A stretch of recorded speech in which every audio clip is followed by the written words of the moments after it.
I feel like I got good blacksmith form. Like, imagine me inside of like a blacksmith building, bro. I got like my T tied around my head. Like, peep.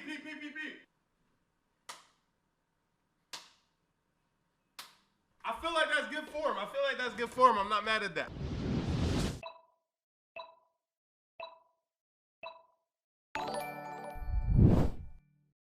And we are reacting to a video from the one, the only, the homie, StickTory. Why it suck to be a medieval blacksmith? Let's get into it, no bat. You're born in 12th century England. Okay. Your parents? Well, off rip, I'm cooked because, you feel what I'm saying? But hey, you know what I'm saying? Let's get into it. Let's talk about medieval blacksmith. I was just medieval black. No cap. Nah, my fault. Peasants. Yeah, that means your life is already set in stone. Right. They break their backs on some noble's farm, and guess what? What happened? You're expected to do the same.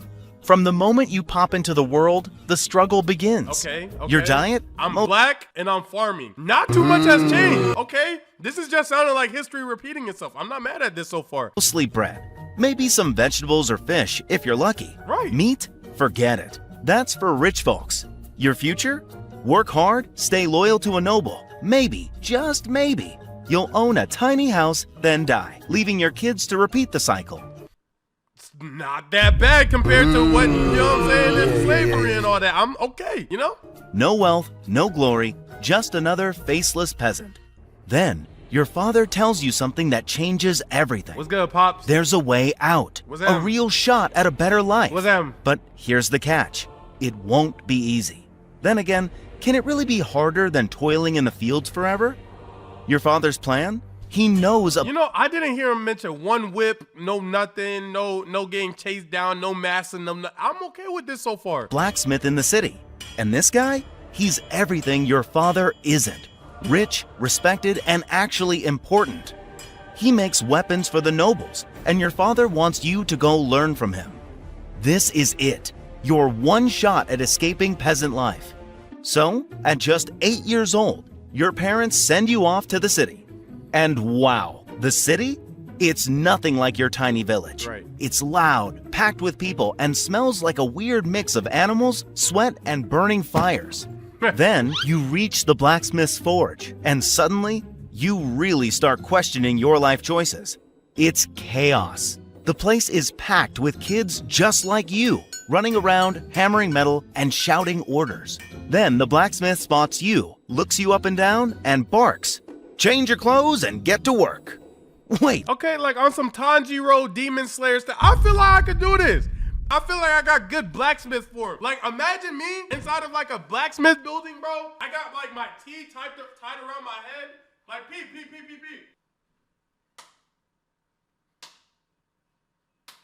I feel like that's good form. I'm not mad at that. I think I could do this. Immediately? No settling in? No. Okay. No welcome to your new life? Nope. Hope you like the sound of hammering metal, because it's about to become your new lullaby. Congratulations, you're an apprentice now. That means your days are filled with thrilling activities like fetching water, hauling charcoal, and keeping the forge hot with the billows. From dusk till dawn, you're working. And if you slack off, you're back to shoveling manure on some noble's farm. No second chances. There's a line of kids who'd kill to take your place. Speaking of slacking off, who knew back pain and joint pain were possible at the age of 10? Turns out, carrying buckets of water and heaving sacks of coal every day isn't great for your spine. Shocking, right? And it's not just about brute strength. You keep one eye on your work and the other on your masters and senior apprentices. Right. Watching, learning, absorbing everything they do. Because here, you're not paid in coin. You're paid in food.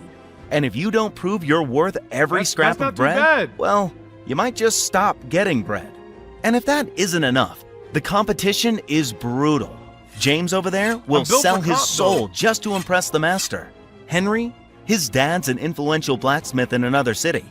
Richard, that guy's basically a metalworking prodigy. And you, just another kid trying to survive.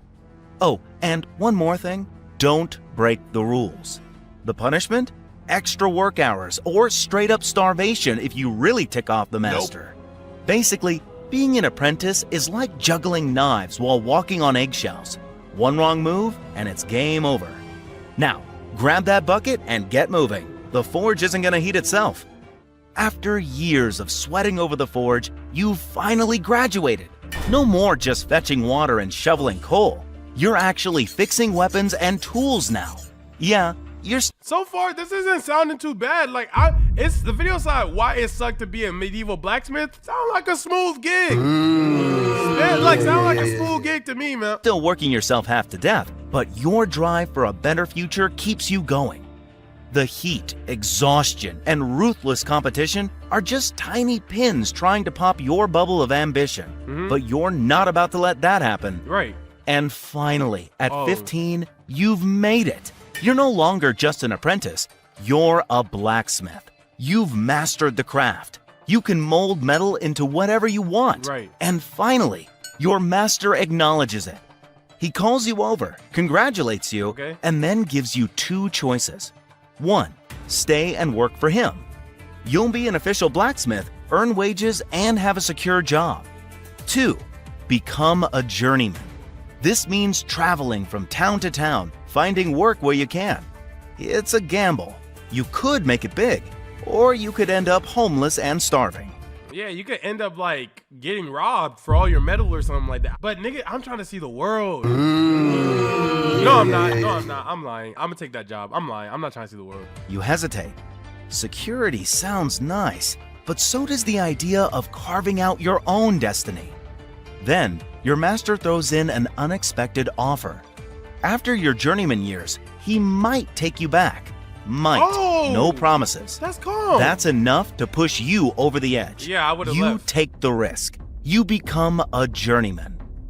Journeymen travel from city to city, working odd jobs to survive. Most blacksmiths have to do this after their apprenticeship because, well, you need to eat. Yeah. But unlike them, you actually had a job offer, and you turned it down. Big mistake? You're about to find out.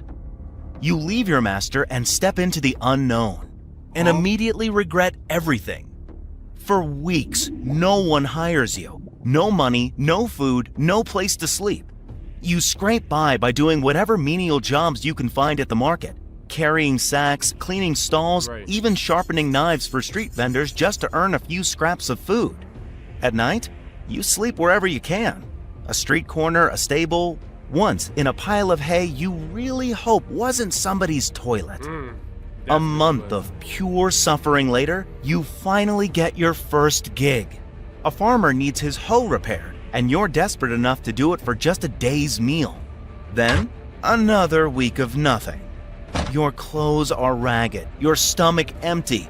Dang, bro. Okay, see, I jumped the gun too soon. I'm not gonna lie. Because me as a blacksmith, bro, I would have been going from a blacksmith into the Blue Demon. You know the joint Zuko had and he was busking in to like the joint to free Aang and all of that, bro? Yeah, bro. I would have went from blacksmith to Black Warrior real quick, bro. Blacksmith to Black Wukong, bro. I'm not gonna lie, bro. Y'all gotta feed me, bro. No cap. And at this point, you don't look like a blacksmith. You look like a beggar. Yeah. The hunger, the exhaustion, the endless rejection. It's too much. You seriously consider crawling back to your master just for the promise of food. But then, finally, luck throws you a bone. You land another job, this time with actual pay. No more just working for a bowl of stew. Yeah. And after that, another job, then another. Over the next few months, you go from barely surviving to actually making money. Coin by coin, job by job, you start to climb the ranks. Hey! And you don't just save, you invest. You travel to other towns, learning advanced blacksmithing techniques and expanding your skills. The better you get, the more valuable you become.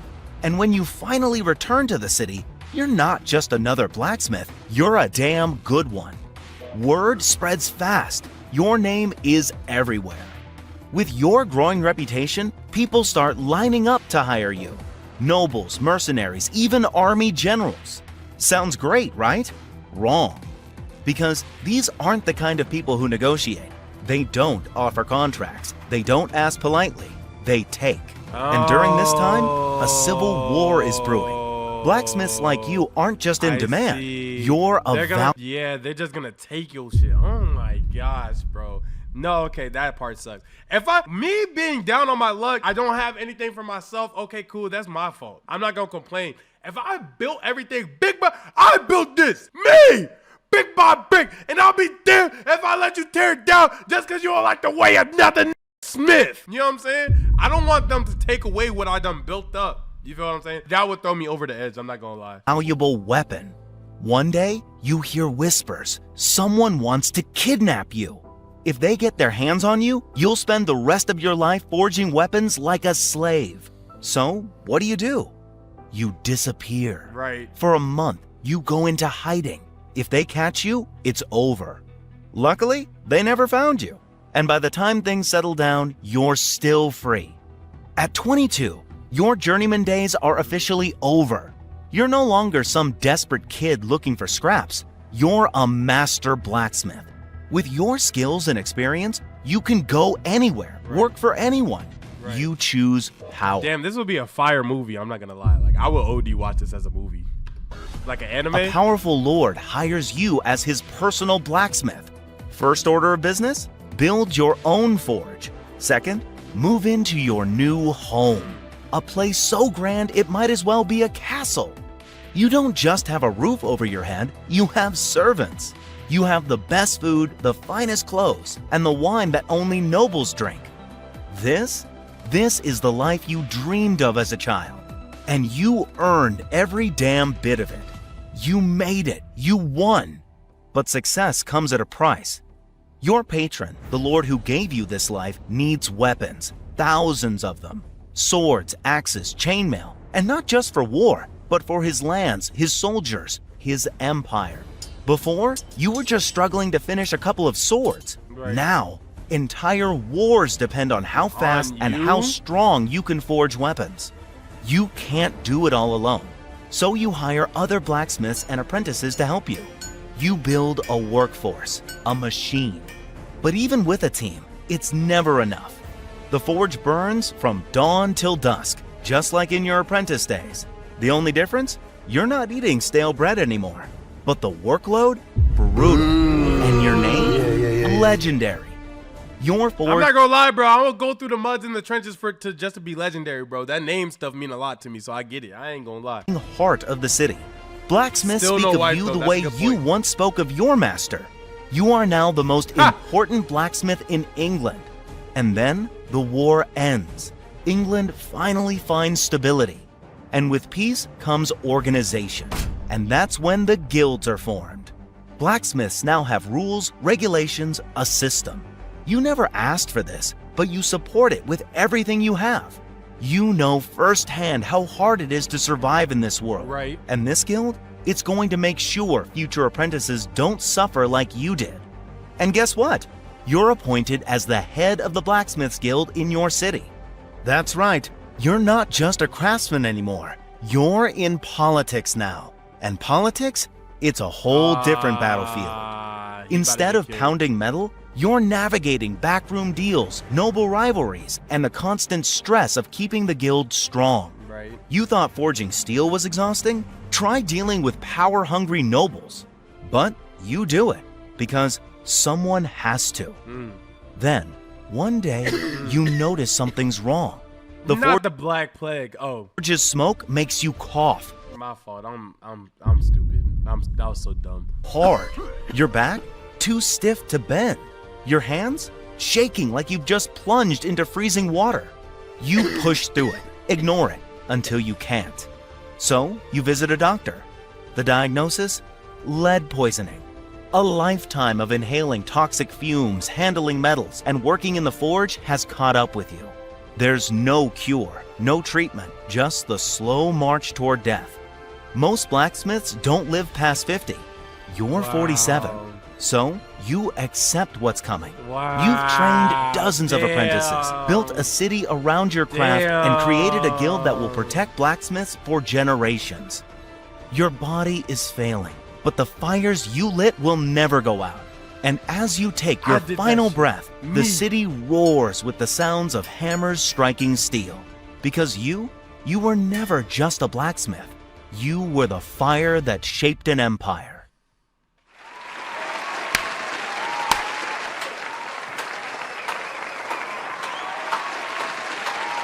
felt bad. I ain't gonna. They almost done made me cry on this, bro. If you guys enjoyed the video, make sure you like, comment, subscribe. W channel, bro. Great channel. For more of these, whenever you post, I got y'all. Make sure you comment twice on the comment section. It helps me in the algorithm. Comment twice. And check out me and Yoyo's collab channel. It's called SSY. I'll see y'all in the next video. Goodbye. Peace.